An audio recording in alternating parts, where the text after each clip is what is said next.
Happy Monday out there, Team 42. It's your skipper here, Darius Dale, to present our macro minute for Monday, November 14th, 2022. Hope everyone had a great weekend. So starting with our economic release spotlight on Friday, I think this data got a little bit too little fanfare in terms of its ultimate impact on asset markets with respect to the November University of Michigan Consumer Sentiment report. We saw its confidence tick down, but to me, that's moot, that's irrelevant. What really matters is the uptick that we've seen in median inflation expectations on a 1 year and 5 to 10 year forward basis. So the 1 year ticked up 10 basis points to 5.1%. That's the highest print we've seen since July. The 5 to 10 year median inflation expectation, which Powell has explicitly cited in recent FOMC press conferences, ticked up 10 basis points to 3%. That's the highest print we've seen since June. So that's that 3% is around 30 basis points north of its trailing 10-year average, and probably more importantly, it's 50 basis points north of the pre-COVID trend that it established. So removing any of the samples, removing any bias in the sample to the uptick in inflation that we're experiencing currently, you go back to the 5-year mean heading into COVID at 2.5%. That's more consistent with the Fed's average inflation target of around 2%. So in our opinion, this data represents a real big step in the wrong direction as it relates to the upcoming FOMC meeting. It's our opinion. We talked about this in our Around the Horn in our leadoff morning note, but the inflation data that we expect to see over the next couple of reports are very much unlikely to corroborate what we saw in July. So definitely go check out that research, that exclusive research for 42 Macro subscribers if you want that update and want the signals there. Shifting gears to my Longbow dashboard.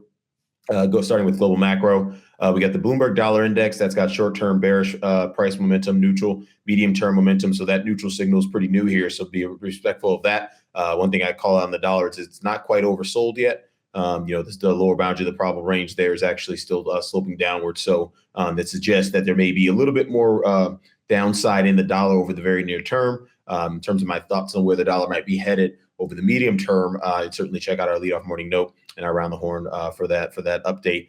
Gold, bullish short-term price momentum, neutral medium-term momentum, kind of in the middle of the proper range there. 10-year Treasury yield, neutral short-term momentum, bullish medium-term momentum in the middle range there. S&P 500, that's neutral in both durations. You get up towards the upper boundary of the probable range there. It's got about upside to around 40.35. That feels about right in terms of where we, some of our medium term or some of our shorter term thoughts in terms of risk management. Again, check out our leadoff morning note today for all the things that we're looking at from an inflation expectations perspective in the market relative to the Fed's guidance in terms of where we think this sort of counter trend Goldilocks rally has upside potential too. VIX. Bearish on both the short-term and medium-term durations, getting towards the lower boundary of the probable range. Not quite there yet. Got a 21 handle on the lower boundary there. We're just north of 22 currently. NASDAQ neutral short-term price momentum, bearish medium-term price momentum, getting towards the upper boundary of the range there at around 12,000, upwardly sloping those. So don't be in a hurry to put the chart back on there. Russell 2000 neutral on both short-term and medium-term durations, getting towards the upper boundary of the range. Bitcoin bearish on both durations, Ethereum bearish on both durations, both in the middle of the range there. Bitcoin's got downside to about 15,000 in the probable range, in the trading range there. Ethereum's got downsides around that is nasty. 1,041 in the trading range. That is terrifying if you're long a lot of Ethereum right now in the context of some of our to kind of next 6 to 8 week forward views on net liquidity. Shanghai Composite, that's bullish from a short-term price momentum perspective, bearish from a medium-term perspective, in the middle of the range there. We got on Friday a 20-point plan for China to address some of the social economic challenges brought on by COVID. And then this morning, we got a 16-point plan to address some of the real estate challenges in China's property sector. Again, markets are flat, Chinese asset markets, if you look at Shanghai Composite, flat day over day in terms of trading overnight, flat week over week, flat month over month. I think the market has run out of steam in terms of its ability to respond to some of these rumors and some of this hope associated with ending zero COVID. I think the market is firmly transitioning to what could potentially be a show me phase, which is, okay, we're done with the rumors. Let's actually see some real movement in terms of policy, in terms of that might impact the Chinese economy and broader Chinese demand at large, which is, in my opinion, left tail risk in terms of some risk assets, but it's also it's a right tail risk in terms of Chinese risk assets and some of the commodities that it might demand, particularly industrial metals. but it's also a left tail risk for broader risk assets. If you think about the fact that Chinese energy imports are down around 19% from their pre-lockdown highs. So, you could see a big step forward function increase in Chinese energy demand. That would obviously not be great for the price of crude oil, for the inflation outlook on a medium-term basis.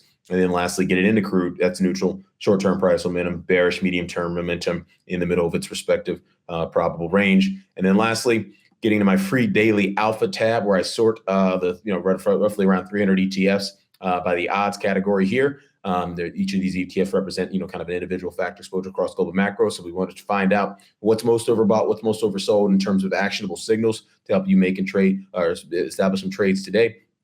By the way, this dashboard is extremely customizable. I created this free daily alpha tab by just inputting ETFs. You can create your own dashboards by clicking on this plus button and start entering ETFs. If you have a portfolio of securities on your watch list or a portfolio of securities that you actually own, if you're tracking the 42 macro portfolio, for instance, you can certainly put those securities in your own tab there. So definitely go check that out. Again, I think this is one of the most powerful tools I've come across in my career. I certainly wouldn't be featuring it on our program if we didn't think so. But anyway, retailers are most overbought in this free daily alpha tab of 300 ETFs. Not much upside there at about 66.36.